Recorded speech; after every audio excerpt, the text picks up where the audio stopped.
आज पूरा समाज, मीडिया, विद्वान, अनपढ़ सभी ज्योति मौर्य को नैतिकता का पाठ पढ़ा रहे हैं।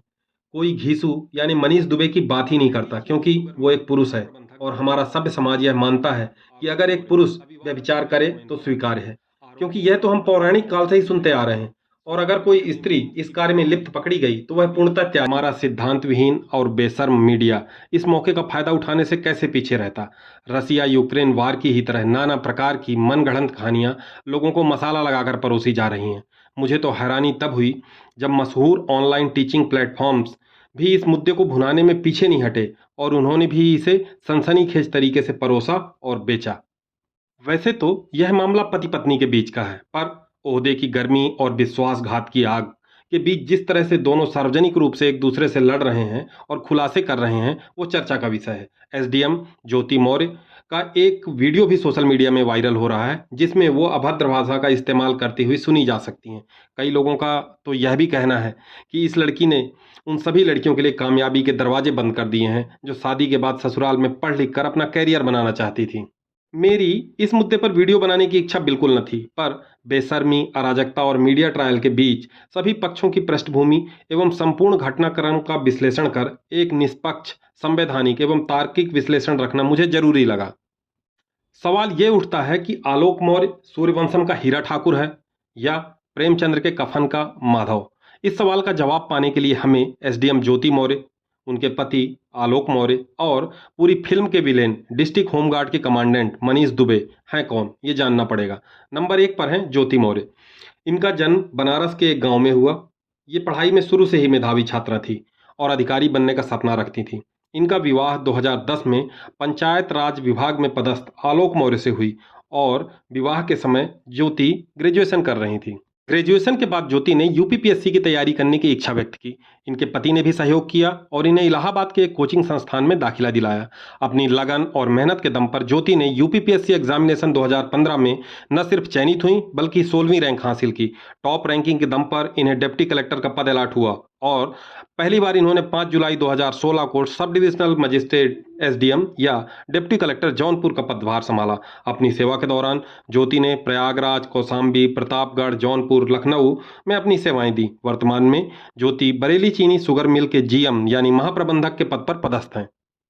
2015 में ज्योति की 2 जुड़वा बच्चियों ने जन्म लिया। इस कहानी के दूसरे पात्र हैं आलोक मौर्य यानी ज्योति मौर्य के पति। आलोक प्रयागराज के रहने वाले हैं। ये उत्तर प्रदेश सरकार के पंचायत राज विभाग में चतुर्थ श्रेणी के कर्मचारी हैं। इनके परिवार में इनके पिता और भाई साथ साथ रहते हैं। विवाह के बाद इनका जीवन अच्छा चल रहा था। इनकी प्यारी प्यारी 2 बेटियां भी हैं। ज्योति को प्रशासनिक अधिकारी होने के नाते अलग अलग जिलों में अपनी सेवाएं देनी पड़ी। आलोक प्रयागराज में ही पदस्थ थे, इसलिए वे अपने पिता और भाई के साथ ही रहते थे। इस कहानी का तीसरा पात्र या खलनायक है होमगार्ड कमांडेंट मनीष दुबे। ये वर्तमान में गाजियाबाद में अपनी सेवाएं दे रहे हैं। इन पर पहले भी संगीन किस्म के आरोप लग चुके हैं। ये मनीष दुबे ही हैं जिन्होंने ज्योति और आलोक की खुशहाल जिंदगी को बर्बाद कर दिया। विडंबना ये है कि मनीष दुबे की पत्नी अपने पति को दोष देने के बजाय बोलती हैं कि ज्योति मौर्य ने ही उनके घर को बर्बाद किया है। विवाह और नौकरी के साथ भी सब कुछ ठीक चल रहा था। ज्योति जब एसडीएम बनी तो उनके पति की भी तारीफ हुई कि उन्होंने पत्नी को आगे बढ़ने दिया। फिर बीच में प्रेम प्रसंग आ गया और अब मामला तलाक तक पहुंच गया है। 2020 में सब कुछ ठीक ठाक चल रहा था। 2020 में ज्योति की पहचान होमगार्ड कमांडेंट मनीष दुबे से हो गई और नज़दीकियां बढ़ने लगीं। आलोक की माने तो उसने अपनी पत्नी और मनीष दुबे के अश्लील चैट मोबाइल पर देखे। विरोध करने पर लड़ने झगड़ने और जेल भेजने की धमकियां मिली। आलोक ये भी बताते हैं कि उन्होंने दोनों को फरवरी में सरकारी आवास में रंगे हाथों पकड़ा था।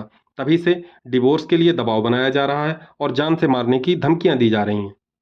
आलोक दावा करते हैं कि उन्होंने ज्योति और कमांडेंट मनीष दुबे को 22 दिसंबर 2022 को लखनऊ के होटल मैरियट में आपत्तिजनक स्थिति में पाया।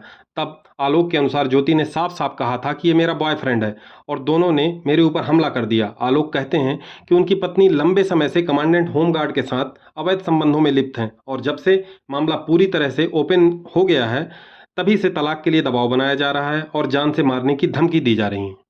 आलोक ने अपनी पत्नी पर कई तरीके के आरोप लगाए। वो आरोप इस प्रकार हैं।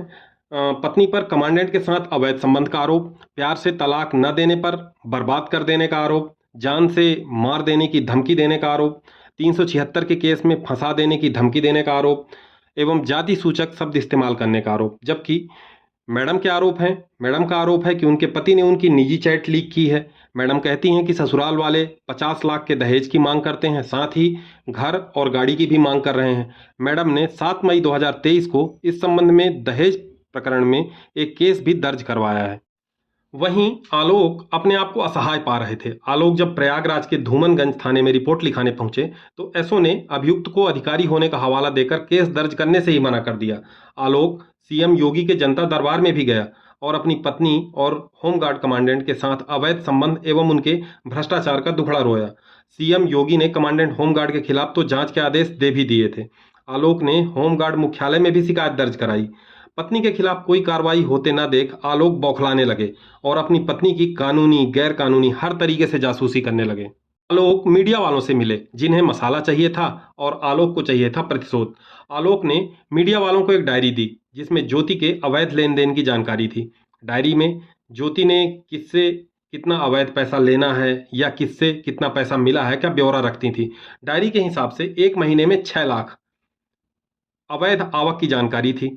जैसा कि मेरा मानना है कि एसडीएम या कलेक्टर के लिए 10-12 लाख एक महीने में अवैध कमाई कोई आश्चर्यजनक नहीं है। उसे किसी से मांगने की भी जरूरत नहीं होती, सब कुछ फिक्स होता है।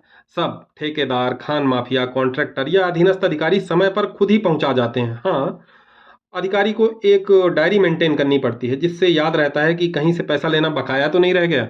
ही जादुई डायरी आलोक के हाथ लग गई थी। चूंकि पत्नी का किसी गैर मर्द से अवैध संबंध कानूनी तौर पर जायज है, वह कुछ भी नहीं कर पा रहा था, इसलिए उसने उसे दूसरे तरीकों से फंसाने की साजिश शुरू की। सच्चाई तो यह भी है कि अगर यह कमांडेंट वाला किस्सा बीच में ना आया होता तो दोनों उसी पैसे से मौज कर रहे होते। अगर दूसरे पक्ष की भी सुने तो एक और कहानी भी है। पढ़ने लिखने वाली ज्योति मौर्य का विवाह झूठ बोलकर आलोक मौर्य से किया गया। ज्योति जो विवाह के पूर्व से ही यूपीपीएससी की तैयारी कर रही थी, उसे बताया गया कि आलोक मौर्य ग्राम पंचायत में अधिकारी हैं, जबकि था वो चपरासी। विवाह से पहले बोले गए झूठ से ज्योति को सदमा लगा, पर हमेशा की तरह एक महिला होने के नाते उसने इतने बड़े फ्रॉड पर भी एडजस्ट किया और अपनी नॉर्मल जिंदगी में वापस आ गई। पहले सचिवालय में उसकी नौकरी लगी, फिर यूपीपीएससी में उनका सिलेक्शन हो गया। घर वालों के लिए तो ज्योति किसी दुधारू गाय से कम ना थी। फिर पुरुष प्रधान समाज ने वही किया जो हमेशा करता आया है। मेन विल बी मेन कहकर खुश होने वाले समाज से एक बेचारी मनीष दुबे ने छली गई, सताई हुई ज्योति को रोने के लिए कंधा उपलब्ध कराया और व्यभिचार के बीज अंकुरण के लिए अनुकूल माहौल तैयार किया। ज्योति के देवरों ने हैकर की मदद से ज्योति के व्हाट्सएप चैट निकलवाए और उसे ब्लैकमेल किया। ज्योति ने परेशान होकर 498 के तहत मुकदमा दायर किया और तलाक की मांग की। इस पूरे मामले में अदालत क्या कहती है, इस बारे में बात करते हैं। इस पूरे मामले में बात करें और अगर आईपीसी के सेक्शन 497 का जिक्र ना करें तो पूरा प्रेजेंटेशन अधूरा रह जाएगा। धारा 497 एक्स्ट्रा मैरिटल अफेयर या एडल्ट्री से जुड़ा हुआ है, जो 1860 में कानून का रूप दिया गया था। इसके तहत किसी शादीशुदा महिला से उसके पति की सहमति या मिली भगत के बिना शारीरिक संबंध बनाना एडल्ट्री था, जो अपराध था। इसमें पुरुषों को अधिकतम 5 साल तक की सजा का प्रावधान था। धारा 497 के खिलाफ दायर एक याचिका की सुनवाई करते हुए उच्चतम न्यायालय की 5 जजों की बेंच ने आईपीसी की धारा 497 और सीआरपीसी की धारा 192(2) को रद्द कर दिया। कोर्ट ने इसे संविधान के अनुच्छेद 14, 15 और 21 का उल्लंघन बताया। चीफ जस्टिस दीपक मिश्रा ने फैसला सुनाते वक्त कहा कि अब कहने का वक्त आ गया है कि 150 साल पुराने इस कानून की प्रासंगिकता अब तर्कसंगत नहीं है। यह कानून महिला की सेक्सुअल चॉइस को रोकता है और महिला पति की जागीर नहीं है। इस प्रकार 27 जुलाई 2018 को धारा 497 को डाइल्यूट कर दिया गया और एडल्ट्री को गैर आपराधिक घोषित कर दिया गया। आज पूरा समाज, मीडिया, विद्वान, अनपढ़ सभी ज्योति मौर्य को नैतिकता का पाठ पढ़ा रहे हैं। कोई घीसू यानी मनीष दुबे की बात ही नहीं करता, क्योंकि वो एक पुरुष है और हमारा सभ्य समाज यह मानता है कि अगर एक पुरुष व्यभिचार करे तो स्वीकार्य है, क्योंकि यह तो हम पौराणिक काल से ही सुनते आ रहे हैं। और अगर कोई स्त्री इस कार्य में लिप्त पकड़ी गई तो वह पूर्णतः त्याज्य है। कैसा दोगलापन है। यही कारण है कि भारत का संविधान महिलाओं को संरक्षण देता है और उन्हें भी वो सारे अधिकार देता है जो। कहने का मतलब यह है कि अगर कोई शादीशुदा या गैर शादीशुदा महिला जो 18 वर्ष से ऊपर है अगर किसी पुरुष के साथ सहमति से संबंध बनाती है तो वह कानून की नज़र में अपराध नहीं है। चलिए अभी तक एक सारांश देख लेते हैं। ज्योति और आलोक मौर्य की कहानी का सारांश ये है कि अवैध संबंध वाला मामला तो केस बनता ही नहीं है। ज्योति मौर्य की लेन देन की जांच निश्चित ही होगी। कमांडेंट कन्फर्म नपेगा क्योंकि वो आदतन कांडी किस्म का है। आलोक विक्टिम कार्ड खेल रहे हैं। आलोक ने बड़े ही शातिर तरीके से बीबी के खिलाफ साक्ष्य एकत्रित किए, चाहे वो व्हाट्सएप चैट हो, डायरी हो या लाइव रिकॉर्डिंग। जानबूझकर ज्योति को उकसाकर उनसे बुरा भला बुलवा रहे हैं और खुद जेंटलमैन बनने का नाटक कर रहे हैं। कैमरा छुपाकर उनसे बात कर रहे हैं। ज्योति का जाति सूचक शब्दों का इस्तेमाल करना ST/SC एक्ट के दायरे में आता है। यह ज्योति को निश्चित ही महंगा पड़ेगा। चलिए, जो भी हो देखा जाएगा। मुझे तो 8 साल की उन दोनों बच्चियों की चिंता होती है कि वो किस मेंटल ट्रॉमा से गुजर रही होंगी। दोस्तों, हम बात करते हैं उन मुद्दों की जिन पर बात करना जरूरी है। जाने वो जो जानना जरूरी है। हम फिर जल्द मिलते हैं किसी महत्वपूर्ण जानकारी के साथ। इसलिए बने रहें हमारे साथ और लाइक, शेयर और सब्सक्राइब करना बिल्कुल ना भूलें। जय हिंद।